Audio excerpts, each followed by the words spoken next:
Until the pandemic came and hit us, I think a lot of people were not quite so aware as to how much our lives are impacted by global events that might start anywhere.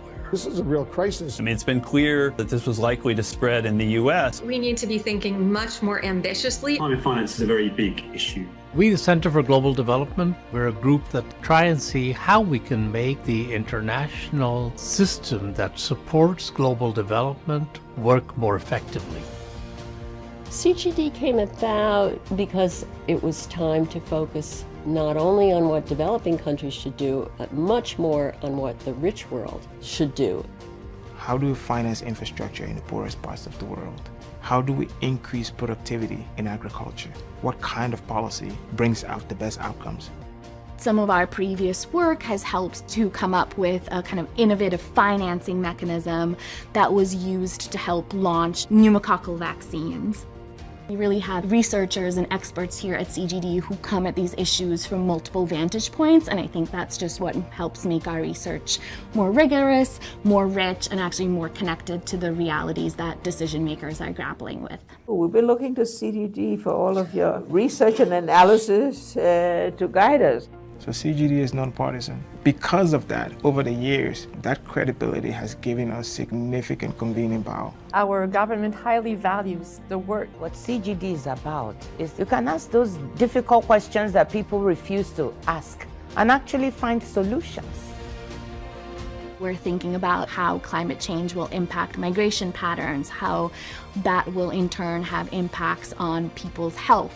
It's challenging to be able to align budget with ambitious programmatic goals, but it can be done. Every single time that we're able to get it right, it means we're reducing significant poverty. If you can help to make things a little bit better, that's a good way to spend your time.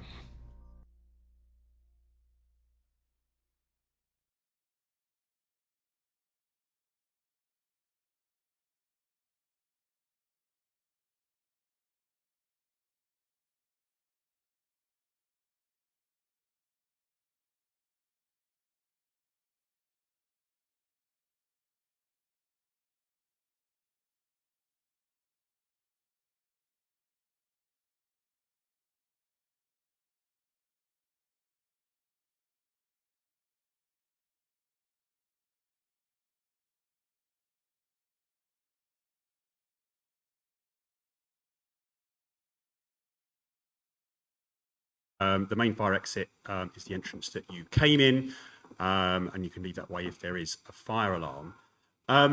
So it's a very exciting time to have this conversation, and we're really pleased to have such important figures here with us, Preet Gill and Sir Mark Lowcock, talking about the UK's development role. Mark was most recently Under Secretary General for Humanitarian Affairs at the UN, and I'm really pleased that he's joined CGD as a senior fellow. And we at CGD have a programme of work on the UK looking at how it can be a more effective development actor. And this is the first in a series of events looking at exactly that. So there will be a chance to ask questions both in the room and online. For online questions, you can use the text box on YouTube or tweet at CGDev. So this event comes at a time when there's been a horrendous earthquake in Syria and Turkey, causing thousands of deaths and awful conditions for survivors.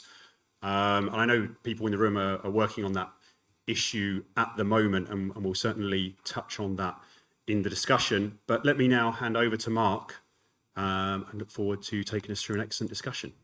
Ian, thanks very much indeed. Thanks for joining us, everybody. Preet, thank you for coming. I should say, so everybody knows, that you and I met a few years ago when you were shadowing in a different role and came to New York when I was in charge of humanitarian affairs at the UN, as Ian just said. We had a really good conversation. We've kept in touch, and we're thrilled that you've come to have this conversation with us now. So thank you. So I've got loads of questions for you, and I want to start with a couple of introductory ones. So what got you into politics? Really, my father. So my father was a staunch Labour supporter. He actually stood as a councillor. He wasn't very successful. He was also president of one of the oldest Sikh temples in Smethwick, It was just brilliant to see him so active, not just in politics, but of course with his community. And I remember being a teenager and being made to go out and do leafleting and thinking, oh my God, why do I have to do this? This is so tedious. People used to come to our house and say, my God, your front room is like a railway station. Why is there this constant flow of people? And that really was my father. Whoever he'd met, whether it was at the Gurdwara, whether he met them on the street, he would say, of course, we will help you with whatever your concerns were. So that back then it was DWP forms, getting access into jobs. And of course, it was myself that had to support a lot of people. And so, you know, he taught me the value of actually giving back to our communities. And probably as a teenager, I don't think I ever appreciated or really understood that. And then I saw my father very, very active in the 1980s in Sandwell. There was a recession. And I remember opposite the Gurdwara was a factory, and he purchased cheese, which he distributed across Sandwell. So that concept of a food bank. And it wasn't just that, because there were many women that came and made their home in Britain and left their families behind when they got married here. And he set up the first domestic abuse service of its kind to really support vulnerable women. These are not terms or services that were being met in our community. So my father, whenever he saw that there was a real gap and there was an opportunity to do something, he was the kind of person that wanted to find those solutions and, you know, be able to make the difference and connecting our community to that. So really, I think that is really making a difference, wanting to bring about change is really where my politics come from. Okay. So, I mean, actually, your motivation is the same as lots of the politicians I most admire. It's to make a difference. But what about development? What got you into development? So, I love humanity, and wanting to help others was certainly something I was very passionate about. I think when we all see people in very distressing situations, and the fact that they can change their circumstances by the opportunities and tools that are given to them makes us all very happy and pleased. And of course, that's what we want to see. So as a young 20-year-old, I was doing my dissertation in my final year of my degree. I had the opportunity to go and live in New Delhi in India. And I worked with Plan International and UNICEF. Okay. And that's where I was really introduced to development. And I was working with street children, and so delivering education, working on the outskirts of Delhi in the slum areas. And of course, clean water and sanitation is an issue even today, but it was so back then.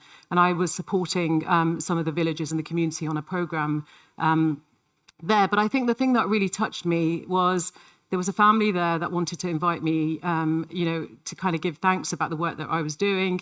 And they had just one hut dwelling, so one single room where they slept, their living room, which was their kitchen.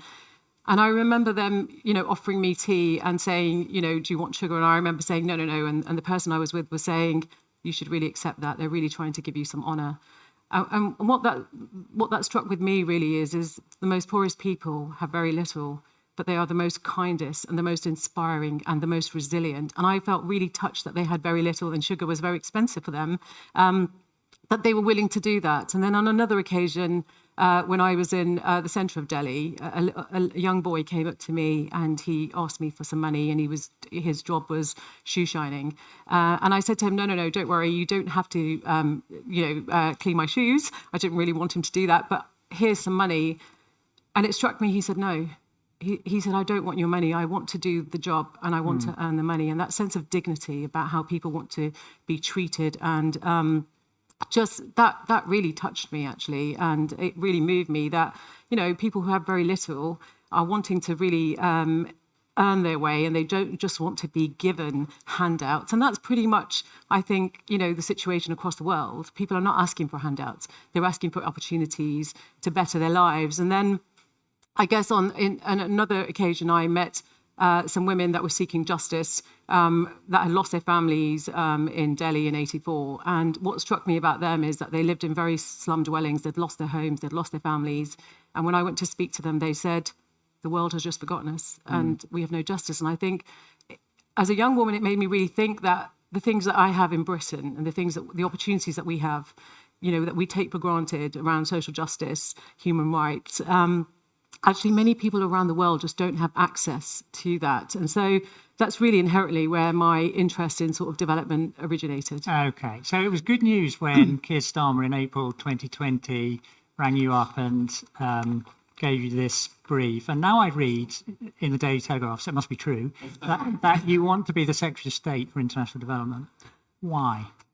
Well, I'm not surprised that you say that, because I also read that you said that Britain is the used car salesman for international development, a model certainly no one wants to follow. And I think none of us expected that to happen, especially in the middle of a pandemic. But of course, it was never like that. So when I've been talking to Tony Blair, and I've talked to Claire Short at length, Hilary Benn and Douglas Alexander, they tell me that, Britain was really respected for its leadership in development. And this is something, that absence is really being felt by so many people across the world. And so, of course, I want Britain to be a force for good in the world. And of course, I want to restore that reputation. This is something that Keir, as a proud internationalist, really does care about. But I think we have to have a real sense of humility as well, because the damage that has been done is huge. Of course, we have a special relationship with the Commonwealth, but I'm really, really keen that we build those relationships and we signal that actually under Labour we can have a very trusted government who does care about its role in the world. And then I would say for the Labour Party, this really speaks to our values. It's who we are. Of course, we want to lead in terms of addressing poverty and conflict and health threats and so forth. But doing it for the world's poorest. So it's at the very heart of our movement. It's at the very heart of what we actually stand for. And then I would say this is also about our own future, actually, because global crisis, whether it's Ukraine, whether it's conflict and famine, this threatens all of us. And this idea that somehow we can go it alone isn't right. We need that level of cooperation. So I would say, as Secretary of State, I want to play a very positive role in the world. I want to restore our reputation. And then finally, I would say, as a woman, what an honour it is to be doing this brief, I guess. 21% globally of government ministers are women. So SDG 5 absolutely matters, and I'm sure women in this audience would think so too. Very good. Okay, so let's get into a bit more detail of what, as a practical matter, you want to achieve and you're going to do if you become the Secretary of State. So just summarise for us first, what are the main policy goals or the main things you want to make a difference on when you become Secretary of State? I think the most important thing for Labour is to get poverty falling again. And we saw that between 1997 and 2020. We saw poverty fall in a way that we've never seen in any period in history. And I think that's really important. When Claire Short was appointed by Tony Blair, her goal was, of course, to end poverty. And she launched the white paper. And of course, she made huge amounts of progress. But we are actually going backwards. I mean, we're going backwards because of COVID. We're going backwards because of conflict and climate change. I mean, the very fact that 3 billion people around the world still don't have access to clean water and sanitation just tells you why that's so important. The very basics that we take for granted is not something that many people around the world have access to. Of course, many of us will agree that morally this is the right thing to do, is to get back to focusing on poverty, because we can't address any of the other issues like climate and conflict if we don't actually address poverty, if we don't support development. So I think that's really important. And we've all seen that government has directed ODA spend away from poverty. So I think getting our own house in order, getting our own system, but most importantly, getting the international system back on track to focus on poverty, I think is really important. I also want to see a balance between humanitarian response and long-term development. I think that's really important. I think long-term development is the thing that turns the tide in terms of some of the global challenges. An example of that is the universal access to quality public services, for example. And, we've got to recognise what people want and need and have the right to is the same in Uganda as it is in the UK. So the world has absolutely lost its focus on ending poverty, and we need to get that back. So that's definitely my priority. As you know, I worked very closely with Claire when she was the Secretary of State, and I remember very well when she came in 97, she said to all of us, time and time again for years, we are about reducing poverty. And most people were sceptical about what was possible. And because she was so determined and because she was able to mobilise the international system, the world made huge progress. So I think what you've just said is a really powerful point. Keir Starmer attracted a lot of plaudits from the kind of people who are watching you and I have this conversation when he said last summer that Labour's going to bring back DFID. You and David Lammy have talked about a new model, and I think some people are a bit confused. So what is the plan? So I think, look, Keir is right that we will bring back DFID, but in a way that I suppose reflects the world that we live in today. And I think that's really important. We understand the importance of having an independent department with its own staff, with its own budget. And we've all seen that that model actually works, because DFID is the reason that we were a development superpower.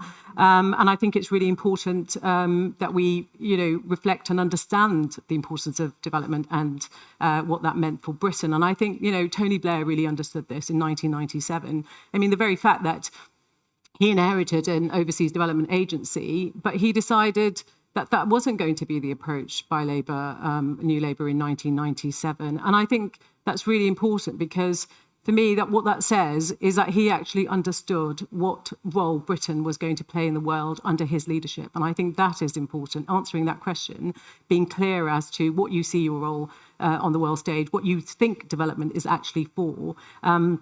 Is really, really fundamental. And I think development needs to be respected, because actually what this government has done is just shifted that focus, certainly shifted the focus away from taxpayers' money being spent to address the very things that the legislation says, which is about addressing poverty. But we know that the cuts have actually cost lives. They've damaged relationships. I mean, this is absolutely significant. And the aid budget has been raided with the government having no strategy in terms of what it wants to do and no focus. And we've all seen the impact of that. But of course, the current situation for me is bad for diplomacy and it's bad for development. And that's why I think Andrew Mitchell is very clear in saying that one of his priorities has got to be to address the structures. And I think we all saw that Afghanistan was a testbed case, really, in terms of the takeover. And it failed abysmally. And it's the impact it has on people's lives. And I think we constantly seem to forget the government decisions actually have, and even government incompetency around it, quality impact assessments, what they are telling the government. There is no evidence base in terms of some of those discussions.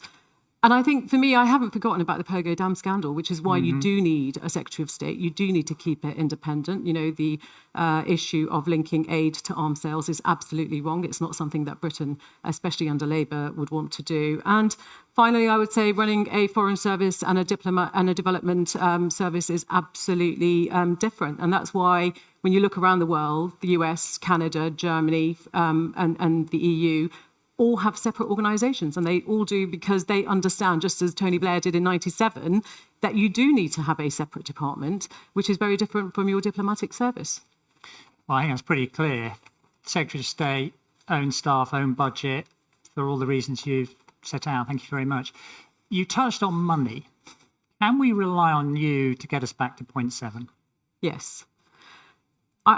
Look, we all know that the current cost of living crisis is huge. And what I'm not going to do is set out our manifesto pledge and what that looks like ahead of a general election. And of course, nearer the time, that is definitely something we would do. For me, though, it's about doing and taking lessons in 1997. The same situation applied. It's really important on day one we review actually where that money is being spent. We know that there will be multilateral commitments already in place. And of course, it's got to be spent in terms of the respect that taxpayers deserve. It's got to be spent on the very things that I've been talking about around poverty reduction. And so, yes, we will set a pathway back to what that would look like, but I think it is way too early at this point to be doing that. I think the other thing, though, for me is I've been considering about the calls for reform around the DAX ODA scoring, especially because I think there's been so much abuse of ODA and how it's been raided, and this idea that the government can somehow offset vaccines at a much higher rate at what they procured them, I think is quite scandalous. And I think, so I think there is a real opportunity to take a moment and really consider about actually how do we get to 0.7? What are the most important things that we need to make sure that the money is being effectively spent? And certainly I would want to undertake a review. And I don't think nobody would expect us to immediately return to that. I think they would understand that that is the right pragmatic approach to take. Okay. And I guess people will expect you'll say a bit more about maybe timetable for 0.7 close to the election. I'm very struck by what you said about reforming the ODA system. We have in the room with us here actually Richard Manning, who used to run the ODA system as the chair of the DAC. And I might ask him to offer an observation when we come on to the Q&A. I think you've said something very important, which people haven't heard before there. Now, one of the things that Andrew Mitchell says, as you know, he's a good friend of mine and I work with him very closely. One of the things he says, and he's very honest about, is he feels his biggest failure is he didn't get enough public support for the development programme. And of course, we didn't see a huge outcry across the country when the aid budget was cut. So what is your approach to winning public support for what you want to do? I think this is a really, really important question. I think it challenges all of us, but I don't accept that. I don't accept that there wasn't an outcry. Actually, people firstly didn't expect Britain to be behaving in that way in the middle of a pandemic, retreating, navel-gazing, restructuring government departments. You should be out there galvanising support from countries, having the solutions for the future. And, this idea that somehow the British public don't care about the suffering of others is actually quite patronising. It's very insulting. I think we are very caring. There's been so much solidarity. People have understood from the pandemic, actually, that local health means global health. They know that you have to work together. There will be future threats. I think it is incumbent upon us that, leadership is what is required from politicians. And the language we use is important. I think coming into politics, when I came into this brief, I was struck about just the language, which was very alienating. Now, look, diaspora community and my family are rooted in international development. This is not the language that we speak or that we understand. So, thinking about what do the British public connect with? Who are the actors that they want to hear from? What is a language that they use? How do they relate to them? These are really, really important issues, and we have got to take the public with us. Now, this can become a really issue that becomes dividing for so many people. But I don't think it needs to be that. I think we need to have the confidence to push back on that. And certainly that's something I've been saying. And I don't want to pick on any organisation, but I love what the One Campaign did. When you break down by regional statistics how taxpayers' money is being spent and what it's being spent on, the British public absolutely understand that. I've done lots of events across the country where I've been talking about how money has been used to, whether it's investment in education, whether it's about wash facilities. People do understand that. They are able to reflect. I mean, we have a huge diaspora community in this country that we just don't ever acknowledge. I mean, last year alone, they spent 10 billion they sent in remittances. That's a huge amount of money. I mean, their contribution is massive. And I think, there is an opportunity there that I see about how do we work with them in those countries that we are already present.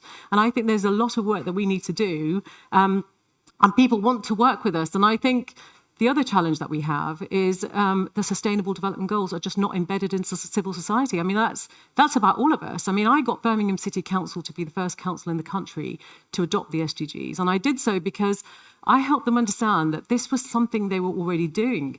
When people don't understand language, when they don't know what it is that you are talking about until you break it down, and of course, the indicators below the SDGs are very, very simple.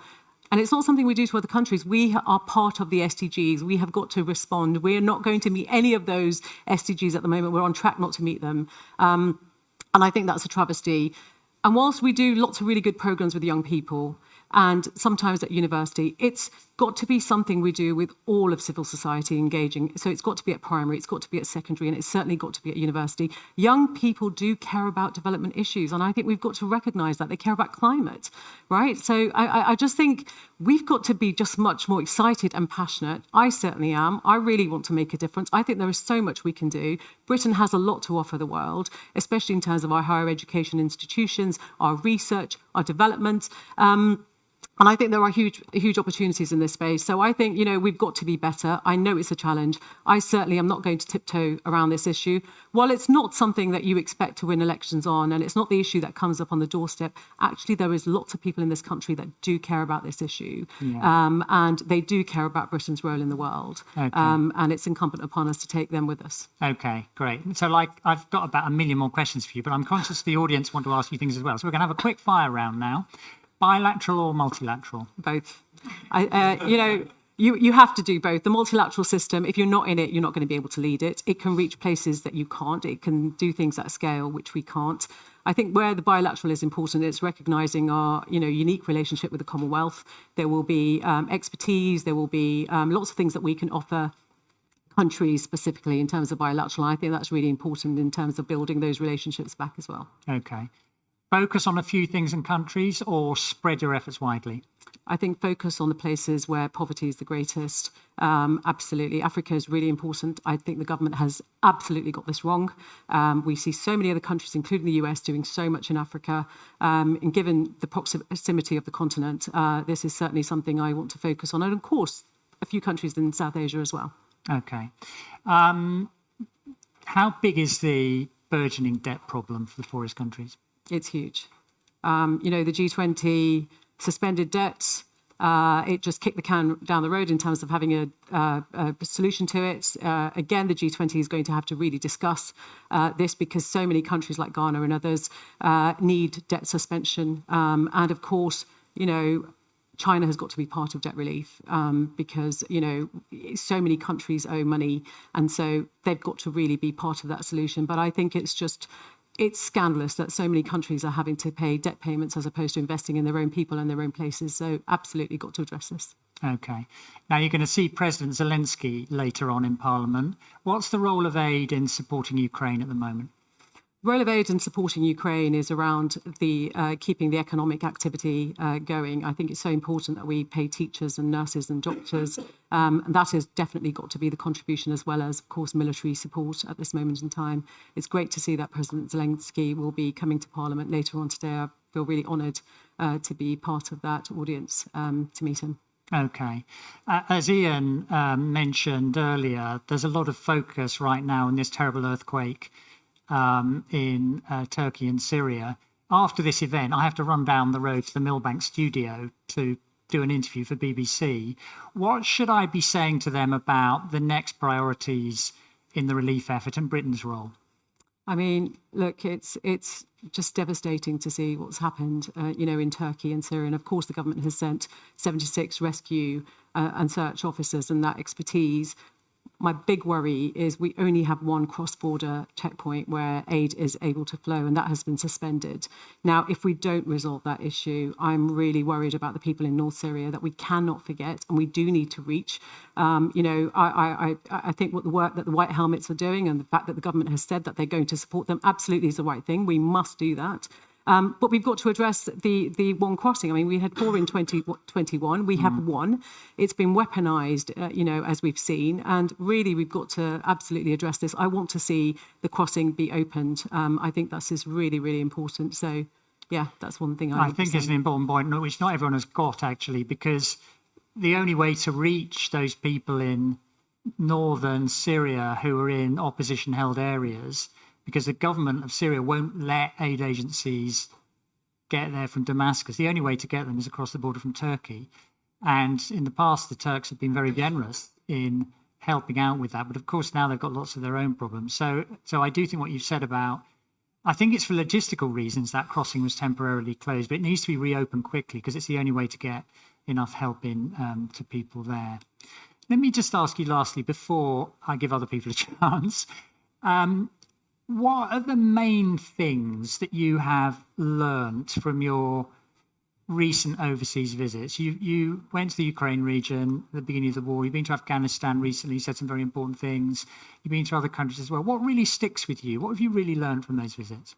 To be honest, not just those visits, but everybody I speak to in the development sphere, other countries, the thing that they say to me is we really want Britain to be playing the role it once did under DFID. And that absence is really being felt. Our expertise, our ability to run programs and deliver programs, our ability to work with governments, that is all vacant at the moment, that space. And so I spoke to other donor countries and they said your absence is really being felt, where you would bring people together, where you would have really amazing ideas and solutions to issues. None of that is there anymore. And, they also say decision-making from Britain has been very slow. I mean, I think this is really important because that's the difference. If you've got China who's able to write off a loan very quickly or support you, and Britain has got this cumbersome process of not being able to get back to you, I think that tells you in terms of efficacy as well. And so that is the thing that people are saying to me is actually we have now FCDO, which is really not working for diplomacy or development. And I think we've got to address that. Yeah. I do remember that DFID used to be proud of the fact that people thought we were quick and responsive, and people do ask for rapid answers to questions. Okay, thank you, Preet, so much. I'm going to give other people a chance. I do want to ask Richard first if he would say something about the ODA scoring system. I think I'm ashamed of the DAC, I have to say, for allowing this interpretation of the rules, which allows a country like Britain, which is paying $4 for a COVID vaccine, then to charge to the aid budget $7 or $8. It is an abuse. And we've heard the potential Secretary of State saying she agrees and wants that sorted out. Richard, what's your advice? I think that the... Oh, sorry, I beg your pardon, my fault. We should get you a microphone so everyone... Oh, you've got it. Is that working? Yeah. Yes, good. It's always, of course, been a curiosity of the international system that you have a target set by the United Nations, which is then scored by a different institution. And I think the reason it's worked for 50 years or so is because the institution was widely trusted. And what worries me, and Mark's given a very good example of this, is that over time, a series of decisions have been taken in which the thumbprints of the ministries of finance of the donors are all over those. And when I was chair of the DAC, there was a sort of balance in a way. On the one hand, finance ministers always want to count the maximum, but there was quite well-organized civil society pressure to say that a lot of what was scored as aid was already questionable, or at least questions could be asked about it. And I feel that a series of decisions have been taken over the last few years which have been too much under the pressure from finance ministers wanting to count everything. And you can see the effects of this in a very practical way, in that, in particular, what you said about getting the right kind of, sustaining long-term development as well as humanitarian aid, is the bit that gets squeezed when pressures are on. And some of those pressures do arise from the way that the definition is being managed. So I think that the OECD has questions to answer about its professionalism in this area. And I would like to see the OECD not allowing itself to be pushed around by the interests of individual members within committees. And if it can't do that job better, then the world needs to think about a better way of accounting if we're still going to have this kind of targetry. Okay, now I'm going to give you a chance to comment on that in a minute. I also, though, would like, after that, to give Will Worley, who writes for DevEx, a chance to ask a question. If other people in the room want to ask questions, you need to gesticulate in the usual way. And then we've got loads of questions coming in online. Thank you all for asking your questions. We'll come to those in a minute.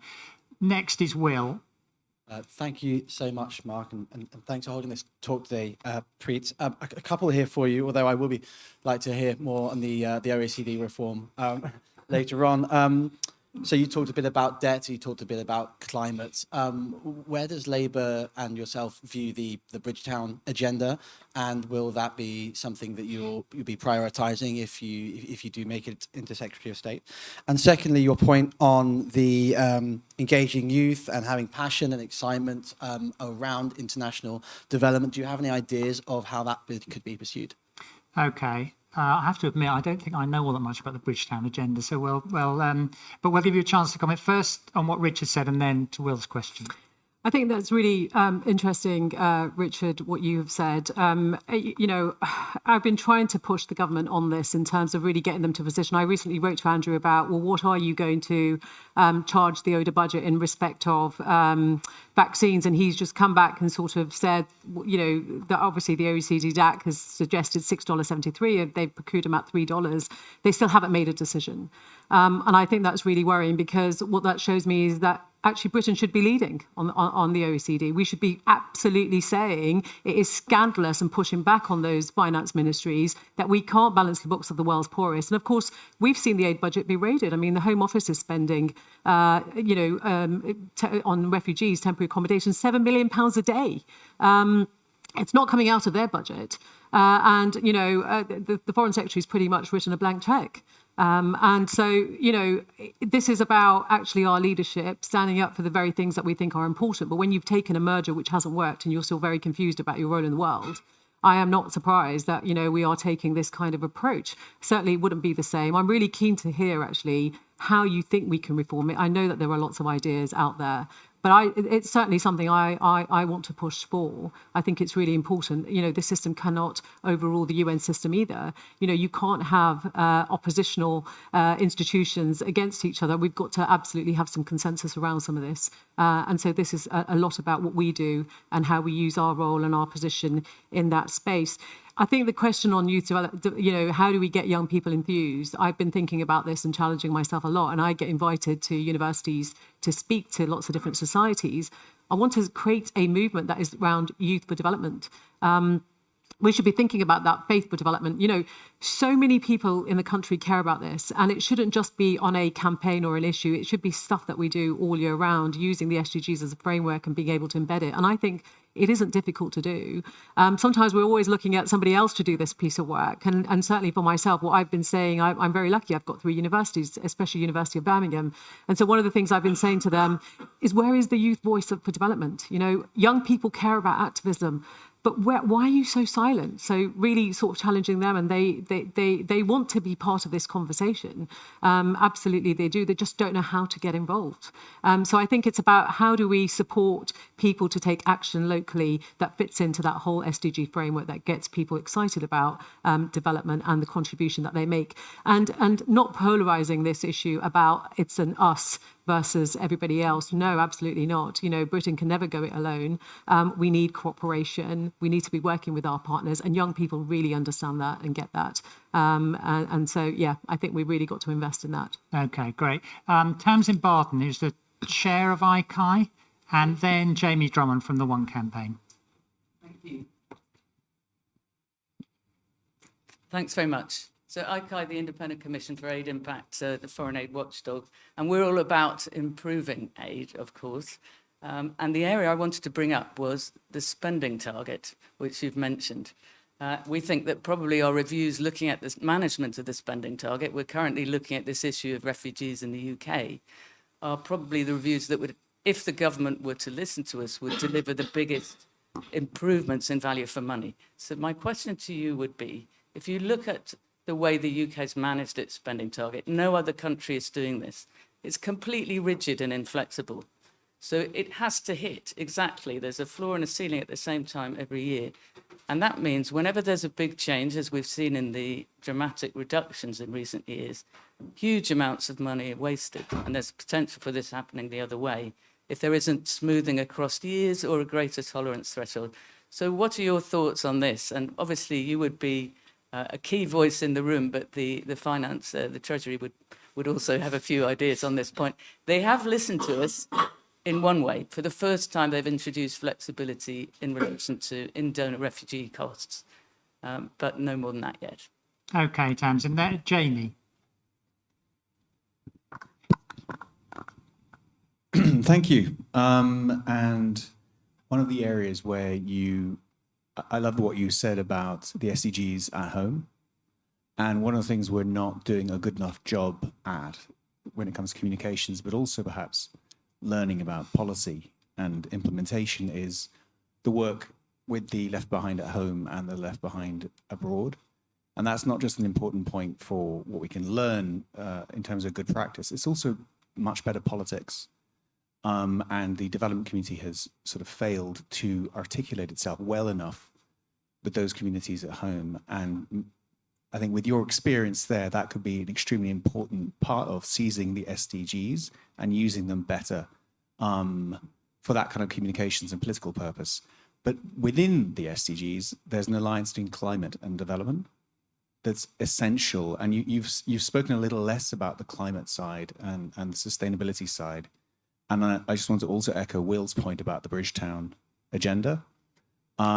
There's a lot of urgency and opportunity in the sustainable infrastructure investment case, the green jobs boom, not just in the UK, but internationally.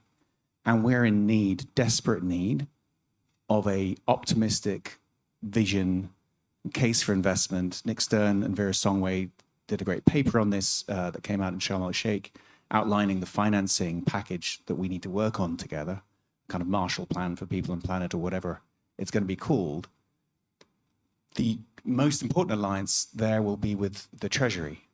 And you mentioned, and Mark mentioned, Claire Short, obviously. It was the alliance with Gordon Brown that was the key thing. How's your alliance with Rachel Reeves?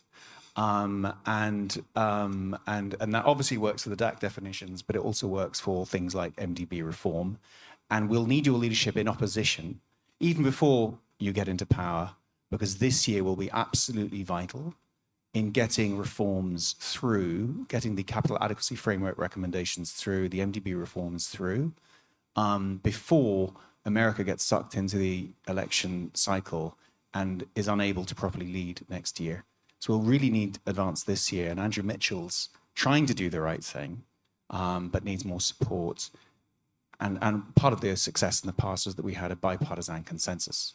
And what we also can't afford to do is have a flopping back and forth. When Labour comes in, we do development as well. Conservatives come back, it falls apart again. We need to rebuild that consensus best we can. And I think this area of multilateral system reform, while it's not maybe publicly very easy to communicate, it would be a great area for collaboration as well. Okay.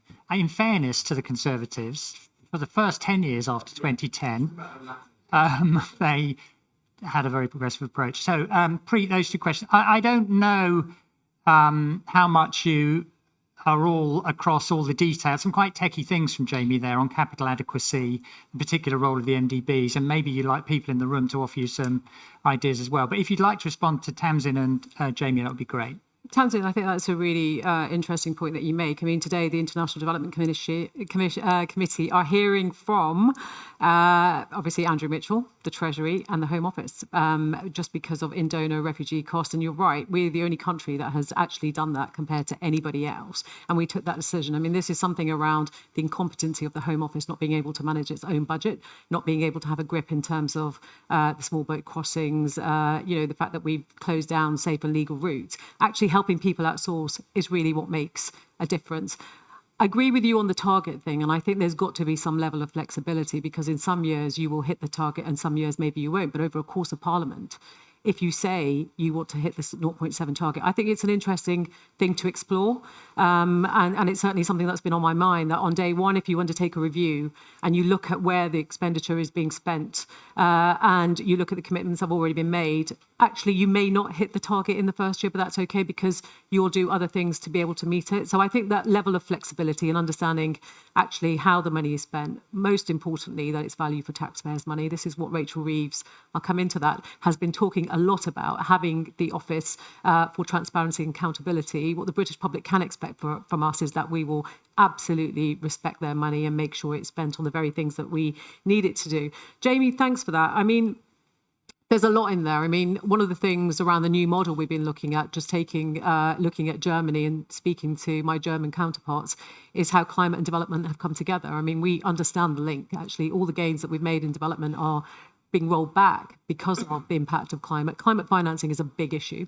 I think, the failures from COP, when I talk to so many different countries around, the fact that we've got the 11.6 billion climate finance, which is spread across different government departments as well, how we manage what one department does and where it spends. I think this is a big issue around coherence across government departments, and we need to do more. And just as Rachel has talked about the Green Prosperity Plan for the United Kingdom, about investing 28 billion, creating the jobs for the future, is exactly right? So Africa needs 14 million jobs, good quality jobs, green jobs. That is exactly the kind of model that we want to be able to work with the continent and our partners with, not just thinking that this is something that we need here. Of course, people need to be able to have mitigation and adaptation. That finance has got to be made available. We can't go into the next COP without a real plan and commitments from different countries as to actually how we are going to support those countries, and especially around the financing, because I think there's a lot to do in that space. I'm really keen to hear more, especially from the sector, around what you think we should be doing. And certainly we've got an opportunity before the next general election to be able to do some of that work. So no, thank you so much. So we've got a couple of questions come in from lots of people listening to us online. So let me come to a couple of those first. The first thing is, and you sort of touched on this in your last answer, but people are keen to hear anything more you want to say about what you do, having said you're going to re-establish DFID or something like it, what the other structural lessons are. I mean, you talked about coherence across governments. That's one question. The second question is, what would be Labour's top 3 concrete manifesto priorities in international development if in government? I mean, maybe we should wait for the manifesto, but maybe you'd like to say something on that. And then I'm going to come to Fergus Drake from Crown Agents. The lessons in terms of the takeover and the merger. That's the implication. Yeah. What have we learned? Yeah. Well, I think we've learned a hell of a lot. I mean, I think in the stroke of a pen, we saw the Prime Minister, and it was his ideological merger, just absolutely destroy, Britain's reputation on the world stage. But a renowned institution that isn't party political, it was cross-party divides. Of course, institutions with the independence like DFID is the reason that we actually had the reputation we had. The one thing I've learned is around the transparency and accountability is just, what a mess the FCDO currently are in from diplomacy and development. And this is why, all of us, as I think so many people have levied criticism, why we knew it wouldn't work. And of course, we gave it the benefit of the doubt. And I think we saw what happened in Afghanistan. We are seeing even now some of the difficulties around decisions that are being made by the Foreign Office. Clearly, ministers don't have a grip. I mean, when you change secretaries of state, when you constantly change ministers, you cannot build or deliver relationships. And that's important. Having stability, learning that actually it does matter that people stay in the brief for a lot longer than they currently have done. I mean, under this government, we've seen every single department change like just a roller coaster. I mean, I think that's so disruptive. And let's not forget, this is about working with the world's poorest. It's about our intent on the world stage. And so this matters. It just shows that we are not serious. We have a government that doesn't understand, the level of competency that's required. So I think the transparency and accountability has been very, very difficult. It's been difficult for us in the opposition to really hold the government to account because they haven't been providing the information, the trade, and FCDO, obviously with the merger, has really dropped in the transparency index. I mean, that's hugely significant. The ambition that we once had, we know that the Foreign Office didn't spend taxpayers' money well. We're now back into the situation where we've seen, actually it's been raided. So there's a lot of lessons to learn about the things that we should never, ever do and get ourselves in a situation with. And fundamentally remembering that this is taxpayers' money. This is the issue that people like to throw back at us about the wastage. And what we've seen actually under this government is clear waste. Under Labour and under successive other governments, when we had DFID, there was an absolute clear focus in terms of our development role. And of course that evolved, over periods of time. It was never just stagnant under Claire Short. Hilary Benn, Douglas Alexander all did different things and it evolved. And that's absolutely the right thing to do. You've got to look at the geopolitics and the situation in the world today. Yes, it's tough, right? It's tough because of conflicts in some of the most poorest countries. It's not easy, but that's not a reason for us to sort of step back and think, merging departments is going to give us the answer. It's the people that are going to give us the answer. It's the leadership that's going to give us the answer. So, those are the things that I've learned. You've got to really care about the brief. Yeah. What's been, really for me has been life-changing is it's just the people I meet. And, it's a brief that I'm touched every time I read stuff.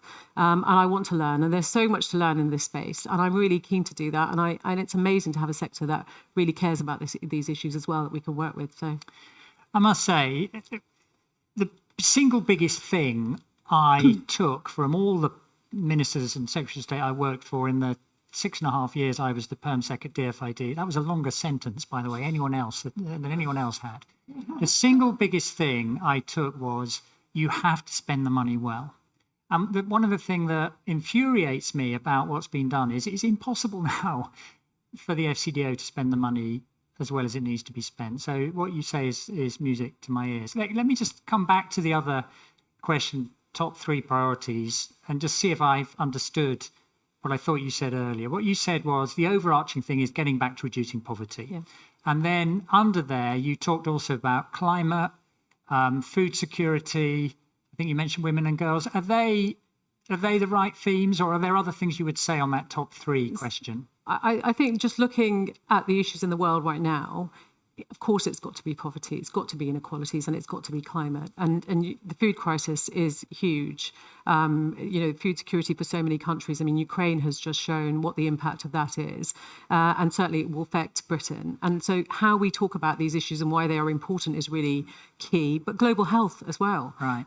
This is something I really care about. I want to, just as we have an NHS, just as we have primary care services, these are the kind of things I want us to deliver and in partnership with other countries, but there will be future threats, future pandemics. I mean, the work that we have done around vaccines has made a difference. We've saved lives by the work that we've done. So, none of this can be sort of forgotten. So I think, these are the kind of broader kind of terms. And of course, women and girls, right? If we don't meet SDG 5, we're not going to meet some of the other SDGs. I think it's really, really quite clear. And delivering education is something I'm really keen on. I mean, the very fact that the United States is providing school meals in Africa as opposed to the United Kingdom is really disheartening, actually. This is the kind of leadership, given the relationship we have with the Commonwealth, this is what I would expect Britain to be delivering. When I visited a school in Uganda, it really broke my heart to see actually children having to take a journey of nearly 2 hours in the heat to get to school, and then they have no food. And, you know, hungry kids don't learn. Right. So this is so important. So some of these bigger manifesto commitments, I mean, of course, they fall in inequalities, under inequalities, but actually in of themselves, they are very, very important to me. Good. Thank you. Now, I'm going to give Fergus a chance. I also then, if he doesn't mind, I'd like to ask Joe Sorrell from the Gates Foundation, because you used a couple of words there which had his ears pricking up, and they were on global health. And I must say, I don't think it's a surprise to anybody, one of the partnerships I enjoyed most when I was with DFID was with Gates on global health, and especially with Joe personally. So I would like you just to make a comment if you wouldn't mind. But let's hear first from Fergus. Wonderful. Well, firstly, I want to say thank you so much for your inspirational words. It feels like taking a warm bath to hear SDGs, a pathway back to 0.7%, the centrality of poverty. It's wonderful. And obviously, all of Sir Mark's incredible background and experience as well is superb. I just want to go back to some of those comments about how do we win the argument for aid, and particularly, as you just mentioned, taking the best bits of the COVID-19 response. And obviously, the incredible outpouring we're feeling for Ukraine and President Zelensky here now. How can we capture that and then allow also an outpouring of support to people in Yemen and to people in northern Ethiopia? And how do we make that bridge? Because it's there to be made. Okay, Fergus, thank you. Joe. Yeah, well, thanks for the prompt, Mark. And also appreciate the partnership over many years between Gates and DFID and the UK government writ large. I definitely also, music to my ears to hear global health. I think it's been one of the thematic areas that we can both point to for signs that progress is possible. We've made unbelievable gains on the global health side, so much so that I think people tend to forget it or think the job is somehow done. You know, I do think we're in this kind of COVID fatigue where people want to forget that we just came out of no matter how you address it in terms of lives lost, the economic cost, one of the most damaging events in human history, and yet we're not really seeing the kind of attention to make sure that we're better prepared for the next one. So what you're saying, I think, is very encouraging to hear. In terms of the examples of how the UK has come together over the last 15 or so years, there have been this succession of gold moments, I think, as Andrew Mitchell calls them, that I worked on also with Mark, but with other parts of the UK government, where the UK is at its best, bringing together governments, actors around the world to try to focus on a moment, a cause. And it's a great example of how UK leadership can show up in the future. I think that kind of leadership can be restored. It's what we're all hoping for. You know, I guess I was struck looking at this amazing group of people that CGD has gathered, I'm sure online as well. We are a bit of the converted, and it is a bit of a warm bath. And so one of the questions I would have is, what is it that we can do to help you on this? You mentioned some of the things, the one campaign and others trying to, make the case and make it personal. But also, are there other things that we can do to help? Where are you encountering resistance, and where can we marshal some of our resources and focus on where some of the doors are closed to advance some of these amazing ideas and this vision that you put out today? Thanks, Joe. Preet. Thanks, Fergus and Joe. I think they interlink, and really good questions and really good challenge. There is a bit of a focus of red wall seats, so working class British public who shifted away from Labour. Of course, many of them would have voted to leave. And somehow this idea that we pit communities against each other is something that I really, really struggle with. And I don't think we need to do that. When we think about the contribution that diaspora made, so if you take a red wall seat and you have people from various communities and ethnic backgrounds, just telling people that actually they sent £10 billion in remittances. So when they come here, they also want to play their part. And that's so important, because I think when we talk about 0.7 on its own, people just don't understand that. When you think about budgets in the term, and the budget for the government is over 100 billion. I mean, for the person, on an average salary, they can't fathom what that means. And so when you talk about 0.7 in that context, it's not relatable. And so I think you have to go back to, of £1, how much do we actually spend on development? I think people can relate to that and understand it and get behind it. And when I went to the One campaign, that's the thing that struck with me, is the young person that says nobody spends all their wages on themselves. They give a contribution to somebody else. And so people do understand that. And we're going to have a DEC appeal, no doubt soon, around Turkey. And we will see the phenomenal support that the British public are going to give, because they see the images and they see that people are losing their lives and they want to make a real difference. But you're right, it's not just about Ukraine. How do we get people to care about other issues around Afghanistan, Yemen, Syria? And the problem is with the government is that we just lurch from crisis to crisis to crisis. And that's what the news cycle does. And it just shifts people's views from this. 1 minute they care about this. I think the heartening thing for me, though, is since the takeover and the merger, is international development is in the news every single day, every single week. And actually, people do care about this issue. So I think, the language we use, how we take people with us, how we don't pit communities against each other, it's not a doorstep issue. But actually, when I'm thinking about what am I going to be giving to candidates standing, especially in seats which don't lend themselves easily to development, what I've got to think about that language that people are able to relate to. Why is it important that we spend a proportion of our GNI on development? What does it mean, as Joe said, for future threats and future pandemics? Because we saw the disruption of, when the rest of the world didn't have access to vaccines, but we did. Our travel was disrupted. And not only our travel, but I mean, gosh, the supply chains, huge amount of disruption, food, people were worried. So it's about having those conversations, I would say, in a way that people can relate to. And a lot of people say to me, I don't know what some of these terms that people use actually means, So I think there is a lot we can do in this space. And your support is really, I've been saying this to the sector a long time, and they know this, is been pushing back. Where is the Marcus Rashford for development? I'm inspired by some of the footballers in our Premier League who actually do development and talk about it. And I think actually people can relate to that. So why do we not have clips of them saying, yes, they came to Britain and yes, they play in our Premier League and they're brilliant, but actually their contribution back home, why is that also equally important? And why does that matter to them? I think is so important. And I think it's something people can get behind. So you will have some huge contacts in this room.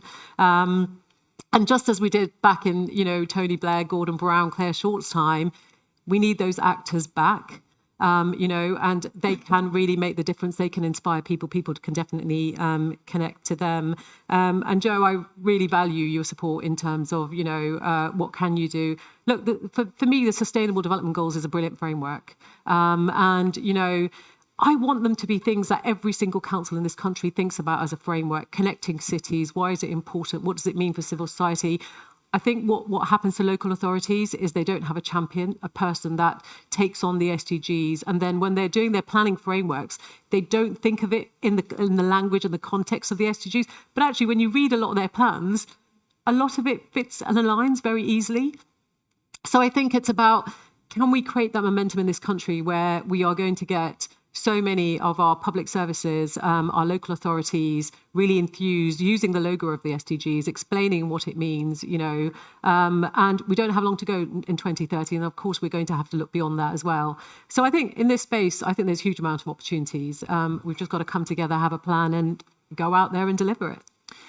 Would it also be fair to say, picking up, I think Joe made rather a important offer there, actually, on behalf of everyone in the room. Would it be fair to say that you're in the market for specific, achievable, workable, new policy ideas, which you can think about as you're developing policy, positions more fully this year? And if people in this room have got them, and by this room, I mean the virtual room, you're in the market for those at the moment. Is that right? That is absolutely right. We really want to hear from you. This is the year that we will be doing manifesto prep and planning.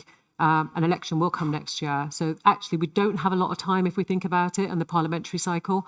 So I think there is an opportunity, and it's certainly something I am thinking about, is what are the big sort of policy ideas that we want to put together in terms of actually signalling, what a Labour government under Keir Starmer will actually be focused on and prioritising, and what kind of role it wants to play on the world stage. I think that's really important, and your help and support in that would be really, really helpful. Okay. So, Preet, we've got 90 seconds left. I'm going to give you the last 60 seconds. But before you have your 60 seconds, I would just like to ask whether, I think we've had a great conversation, but there's quite a few things we haven't got to. So I'm going to get you on the record on this. Would you be willing to come back here and have a follow-up conversation with me later in the year? Absolutely, I would love to, because by that time we would have all worked together. We would have some very clear policy ideas and some very clear manifesto commitments, and actually be very clear about actually what development would look like under Labour. So I'd be really happy to do that. And just finally to say thank you. Thank you to all of you, actually, because one thing I've learned is this is not an easy space to work in.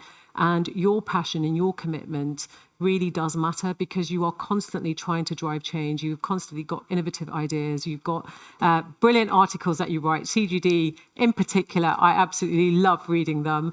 And the Gates Foundation, I think the work that they do as well, I want to give a shout out, Joe, not just because you're in the room, but actually it's important that this is on the agenda everywhere. And the idea that, we are reading about it in our tabloid papers, we see it on our TV screens, it really is matter, because somewhere down the line, it will make the impact and it will make the difference, and it connects the British public. And finally, I would say, been doing some work with the University of Birmingham, and they've done some phenomenal polling. And it's really important that we start using some of that positive polling and push back on this narrative that actually the British public don't care. It was there for the vaccines. And the thing is, we shouldn't constantly keep going on about 0.7.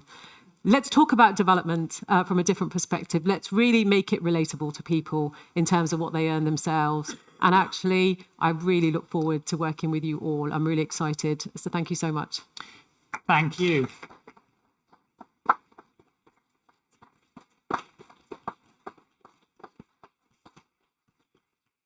That's it, folks. Time's up. See you next time. Thank you. Oh, thank you, Mark. Thank you. Yeah, no, thank you.